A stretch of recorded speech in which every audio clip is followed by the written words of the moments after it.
You thought you were going to have to wait another 2 months for an episode, but it was me, Inspiration!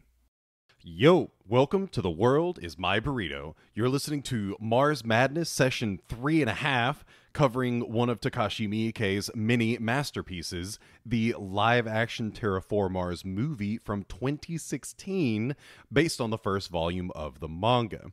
If you haven't listened to the previous episode covering the manga, it is a little recommended, as this episode won't be covering the synopsis or any creator or history details that were previously touched on. Otherwise, it's kind of standalone. You know what? Just go listen to the previous episode if you haven't. This is an addendum episode, and very much like a normal taquito. So you lads and lasses have already been welcomed. You don't get anything more creative. I did, however, forget to introduce myself in the last episode, so hi! This is your host, Corey T, coming at you from Tampa, Florida, this fine August 16th. Yeah, so I actually wrote this episode the day after I released the previous one. So, yeah, I was inspired. If you did listen to the previous episode, you may recall a very quick comment about wanting to watch the live-action film adaptation of Terra Formars, which, as it turns out, was available on Tubi. And a quick note, this is also streaming on Arrow Video's streaming service, which I didn't know existed. So I figured, why not watch it? Pokemon Unite could take a back seat that day. Hot take, this is amazing. It's not going to be for everyone, but I would say this is not schlock or even niche. The very end dips into the Japanese water, but that's about as abnormal as it gets. It may make sense to say it's a B movie with an A budget. Takashi definitely knew what he was doing, and it is everything the manga should have been. If you have seen this and didn't like it, or watch it on my recommendation and don't like it, I swear to you it is the best version of this franchise, and you've saved yourself a ton of time. We will go a little bit into the anime history. Director Takashi Miike. If you don't know the name, he has 115 director credits, including Ichi the Killer, 13 Assassins, Audition, The Great Yokai War 1 and 2, the live-action JoJo's Bizarre Adventure Part 4, the live-action Ace Attorney film, Zebra Man 1 and 2, which I did briefly mention on a previous episode.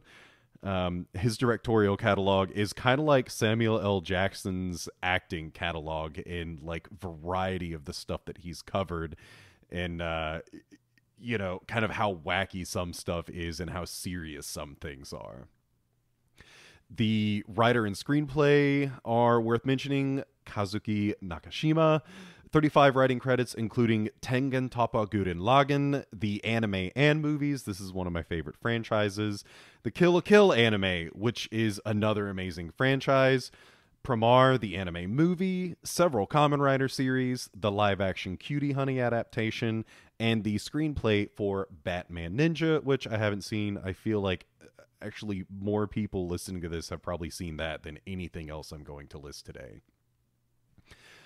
The cast is 100% worth mentioning, and I'm going to go in the order of the original trailer. Hideaki Ito is in both of the Onmyoji films.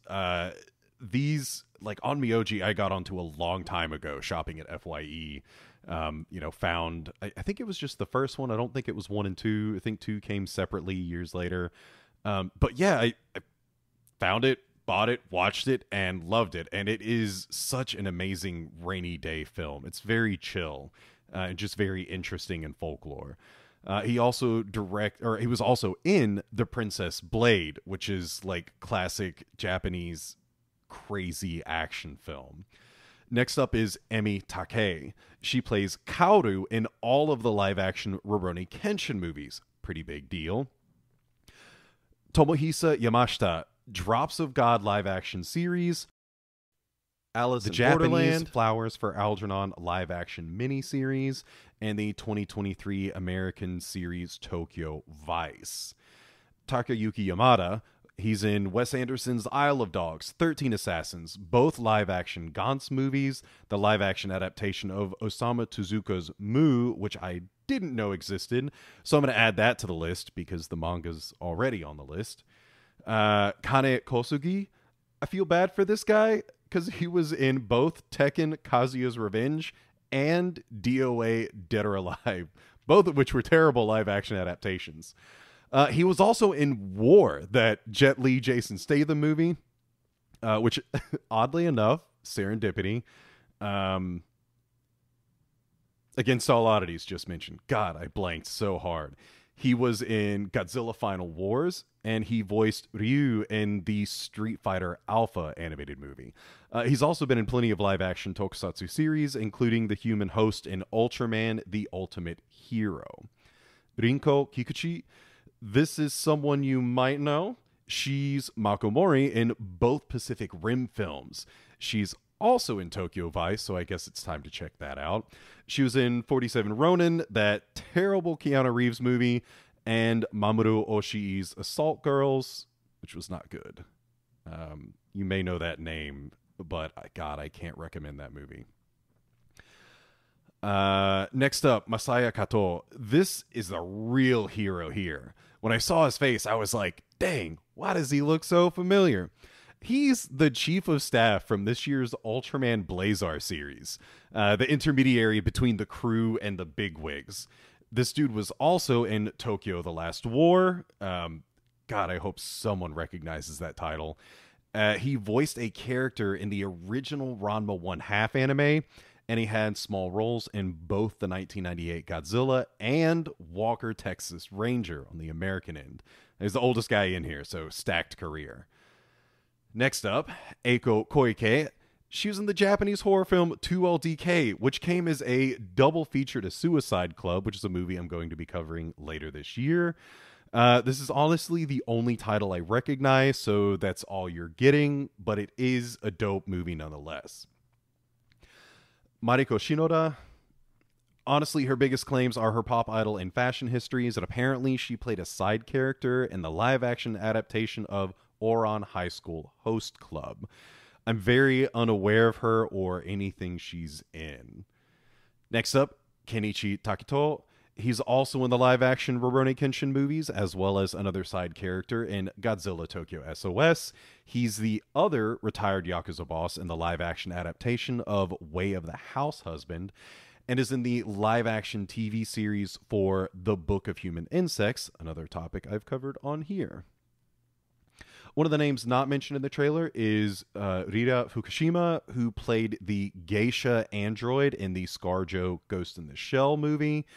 She was in The Arrow and The Wolverine from 2013. She also voiced Sumi in the Netflix Castlevania series. Lastly, but certainly not least, we have Shun Oguri. He's Ren Serizawa from Godzilla vs. Kong, the dude who controls Mechagodzilla. This dude's list of well-known properties is the longest, so I'm going to cut it a little bit back for you. He plays the main characters in the live-action adaptations of the No Longer Human movie, the Gintama miniseries and movies, Lupin the Third, and Detective Conan movies and series. He is this movie's villain. What a career. Don't let this short list fool you. All of these characters have pretty extensive careers. Many titles were cut for the sake of time, but yeah, this is what you would call a stacked cast. The last little bit of data is that the filming took place in Iceland, which is apparent if you've seen Prometheus or been to Iceland. Spoiler warning. It's spoiler warning time. You've been warned. Get over this extremely predictable movie. The meat. Now's the time to iterate that this is based on the first volume of manga, which tells the story of Bugs 2. Not the anime, not any other volume, just volume 1. So for the starting topic I want to talk about is the crew. Because the first thing worth mentioning is still related to the cast, because it is the singular biggest change. In the manga and anime, the Bugs 2 crew is an eclectic one because it's sent out by the international organization NASA. But in the live action, everyone is Japanese. The reason for this is Takashi Miike wanted to hire an all top-rate Japanese cast instead of some great Japanese actors and a few second-rate foreign actors. He also made some comment about making a movie in Japan without Japanese is like Hollywood making a movie featuring an entire Japanese cast. It just ain't right. I don't care about this. I think it was a great call because we get a really solid B movie with very acceptable graphics where I didn't feel anyone was half-assing it. Now, this also allowed Takashi to make a change in the story. You see, in the original story, the first 2 Bugs missions are done in secrecy of the public by the multinational organization NASA. This is why the 3rd Bugs mission is publicly titled NX-1. In the movie, Bugs 1 and 2 are run by Japan in secrecy from any other government. It's just one super rich, influential dude in charge. Also in the original story, there are 2 powers at play, each with different motivations. The first is NASA Project Chief Alexander Gustav Newton, and the second, Dr. Honda, who actually performs the surgery on all of the crew. Alexander's motivations are terrible. He sends these people to Mars knowing they were going to die, but also expected them to somehow kill every roach on Mars. And we know he knows because nothing that happens on Mars surprises him except Honda's betrayal. The numbers ain't numbering. Meanwhile, Dr. Honda sends his own agents to bring roach eggs back to sell to the highest bidder as weapons. That makes more sense. The crew is fodder for their survival. Alexander is dumb and gains literally nothing from this because he knows everyone's going to die. Honda is evil and gets multinational funding. Which villain has a better story? So the movie gets rid of Alexander and makes this Dr. Honda's project. His motivation now is, if everything goes according to plan, he's our hero. If it fails, he takes all the data and sells it to the highest bidder and just moves to that country. This is great motivation. The characters in general see great improvement. In the manga, most of them are cookie cutter or have so little to say or do that when they die, you're like, who was that guy again? It also goes out of its way to remind you that these people are trash, but that kind of never really comes across. They all seem equally respected, equally spoken, equally everything. Now, the film lists the criminals early on. An ex-cop, 2 Yakuza, serial killer, illegal immigrant, leader of a child prostitution ring, a hacker, a terrorist, murderer, and assistant to murder, and a kickboxer. I don't recall the movie saying if the mission captain was the cop, but it did say that he was previously the leader of something that failed and disgraced him, and he got kicked out of whatever it was. Everyone is more fleshed out. The Yakuza act like assholes, then are more than willing to escape the ship, saying something about only doing crime when they know they can get away with it. It gives me the impression that they were very small time. The serial killer is a little unhinged. He freaks out some people while others don't care because they're badder than he is. And his motivations are to bang some of the chicks, whether it be on this trip or on Earth, whatever. He wants that money. He wants that notoriety. In the manga, the character Ichiro betrays everyone, and the only surviving member remaining, Shokichi, just up and forgives him without ever speaking to or saying that he forgives him. It's, once again, it's like you kind of forgot where he was going with this. A guy betrays everyone, and one of the people he betrayed is like, cool. It's flat. Shokichi wants to kill Ichiro in the film, but accepts that he was kind of under someone else's thumb, and it's also the only way to return to Earth.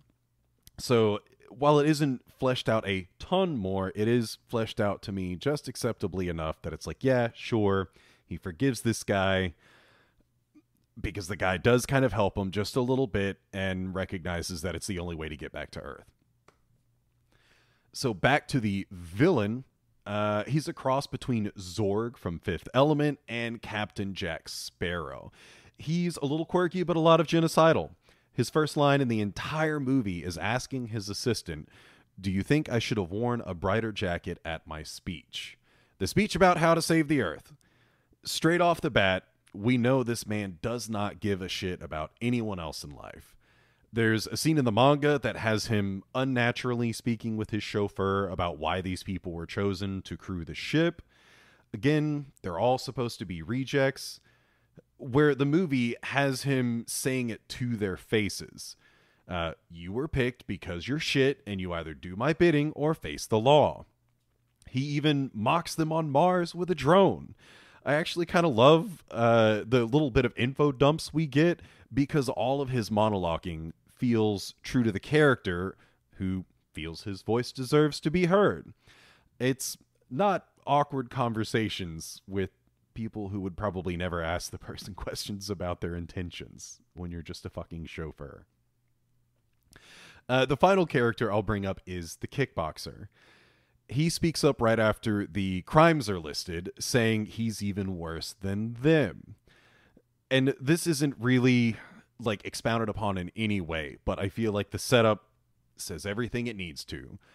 In the world that we live in, sports puts you in a higher class than everyone else, but in Takashi's dystopic future, sports are helping society so little that it's basically a crime. Honestly, this is probably one of the smartest changes Takashi made.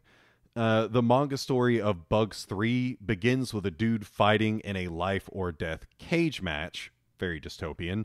But at the same time, professional sports still exist and are as healthy as ever, which isn't very dystopian. Again, it's kind of like clashing with itself and what it's trying to relay. Any one of these examples is deeper than what you get in the entire first volume. The next thing I'm going to talk about is overpopulation and aesthetics. The manga goes out of its way to show us that there are absolutely no issues with overpopulation. There are so many scenes of people occupying perfectly empty, calm areas. And the movie doesn't spend much time on Earth because it's an expensive set compared to a barren Mars, but what we do get is grungy color tone, rainy weather, higher body count existing in any space, and general disarray to make the Earth feel overpopulated and in decline. And on the topic of aesthetics, this movie is definitely borrowing a lot from Blade Runner, what with the rain, neon signs, TVs everywhere, tons of people in raincoats, and a whole spinner. You know, the very specific flying car that's in Blade Runner. Definitely not accidental. The next thing we're talking about is genre. I mentioned the manga is listed as sci-fi, horror, drama, action. To be honest, it's really just action with tiny bits of those other things peppered in. The beginning of the movie is a great combo of character drama and situational horror, while the end is continued drama and spaced out action. The beginning has enough mood lighting in the ship, slow reveals, and corresponding character reactions, tight shots or tight spaces full of encroaching cockroaches, weird noises or lack thereof, everything that makes for an acceptable horror film. And then later, the action gets wild. There are plenty of fun fight sequences, which do kind of open up as the movie goes on. I will say that was sort of a weird thing, as at first it's like, holy shit, this is kind of not very good action, and they're not really showing you a lot. But they do take their time, and eventually they show you like full character bodies and stuff like that. I don't know if it's the set. I don't know if that was intentional, to kind of like get you more interested in what you were looking at. But yeah, so there's fun, totally one-sided sequences. The best part in the movie, though, is there are two separate scenes where the roaches create literal waves of themselves that the crew's Mars vehicle needs to drive straight through. I shit you not.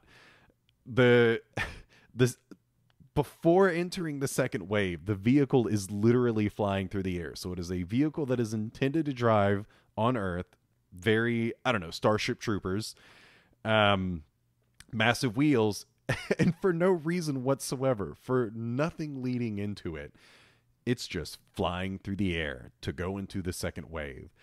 And this is the kind of thing that I do appreciate. It's like, again, that's that B movie feel where it's like there is nothing leading up to this, but everything has been so wild up to this point that you're like, yeah, sure, I'm sold. It's amazing.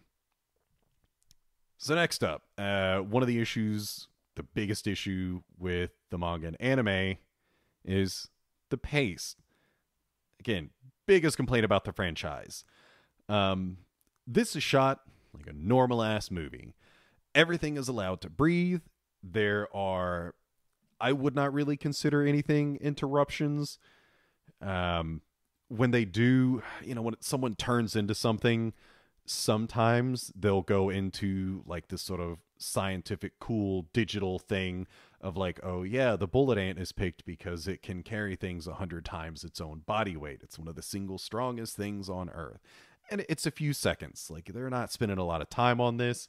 But then sometimes they don't do that. And it's very smartly done. This actually does the show then eventually tell, or tell then eventually show thing.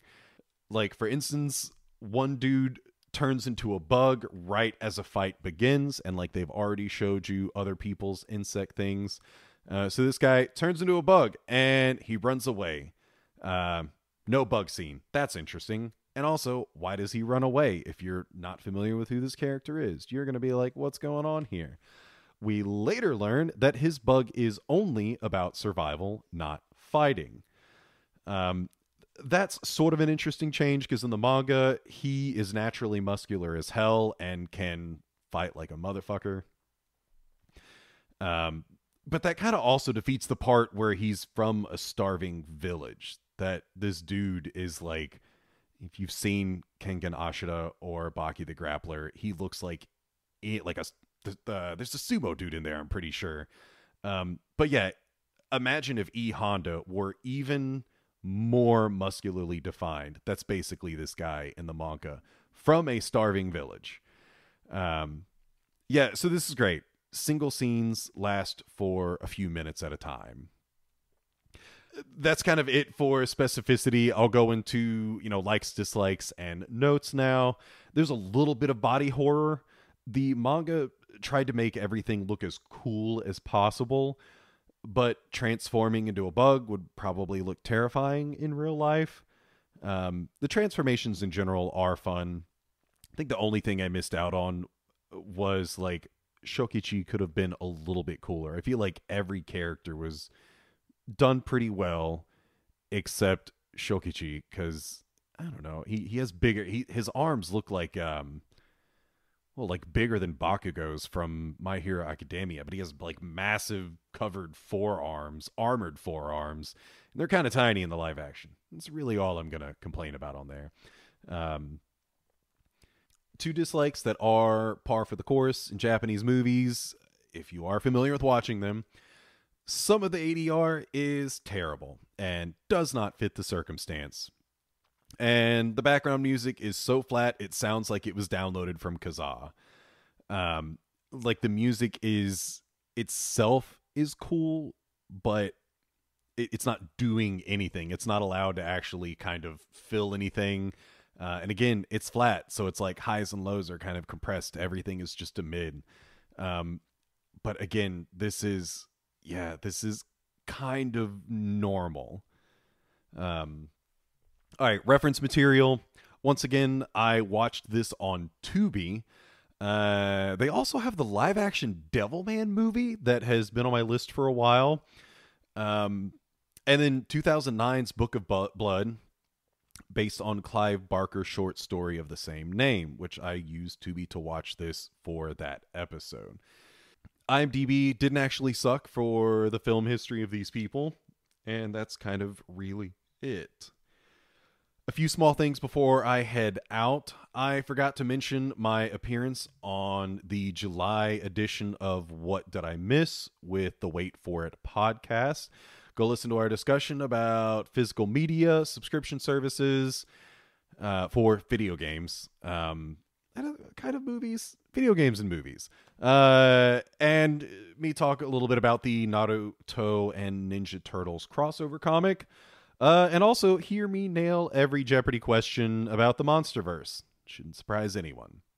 For personal stuff, because I didn't touch on a couple of things, I watched Old Boy for the first time in a very long time because Netflix just got it. Man, what a great, disgusting movie. And hey, you know what else Tubi has? The prequel and sequel to complete that trilogy. They even have Ultraman Nexus. Like, holy shit. The real question is Tubi where shows go when they're not on a subscription service? Is this kind of like the $5 bin at Walmart? And, you know, before I'm like gone, I do want to say thanks to both Jose and Tim. I'm pretty sure it was Tim from Against All Oddities, who both reached out and appreciated an episode dedicated to shit talking Terra Formars. Now I almost feel bad that I didn't extend it by like another half hour. I cannot express enough the word count. Like, I'm pretty sure my individual comics as I'm reading and watching Terra Formars is longer than the episode that I released, pretty substantially. So yeah, that is why I didn't do that. I got to touch a little bit more on here. Anyways, if you want to reach out to me, you can find me on any social media platform at Twimby Podcast, or email me at twimbypodcast@gmail.com. Reach out to me or don't. I'm out.